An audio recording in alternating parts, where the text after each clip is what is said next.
What is up, guys? My name is Nicole and this is Boba Addicted Tutorials.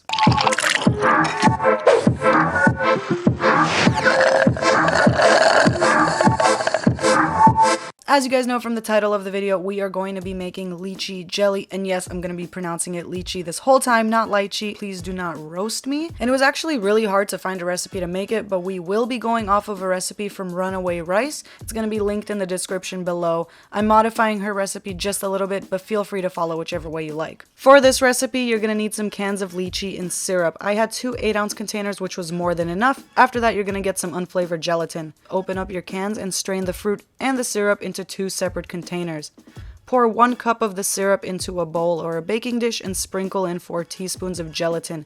Make sure to really take your time and sprinkle it evenly across the syrup, and keep in mind the more gelatin that you use, the more firm your jelly is going to be. After that, place it in the freezer for about 20 minutes or until your mixture is hardened. As I was waiting for the gelatin to set, I kind of realized that the texture isn't going to be the same as the lychee jelly that I'm used to getting. The reason for this is because the Filipino specialty known as nata de coco, which translates into coconut gel, is the main ingredient in most of the lychee containers that we get from boba shops. It's produced by the fermentation of coconut water, and it gives lychee jelly that texture we all love. Since we're using gelatin, I feel like the texture won't be the same at all, but we're gonna find out anyways. Now that the gelatin is looking pretty firm, we're gonna heat up about half a cup of the lychee syrup. Since it's such a small amount, we'll use the microwave to speed up the process. We want it to be boiling, so 1 minute in the microwave should do the trick.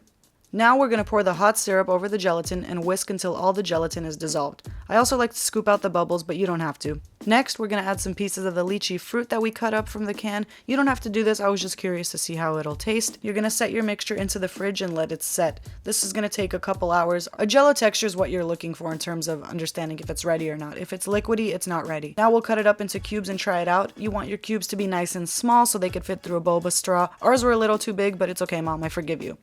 I like supporting our local tea shop, so this cup is from a really good boba place called Tea Brick in San Gabriel Valley. I'm also using unsweetened jasmine green tea from a shop in North Hollywood called Tea Pop, and the bamboo straws courtesy of Boba guys.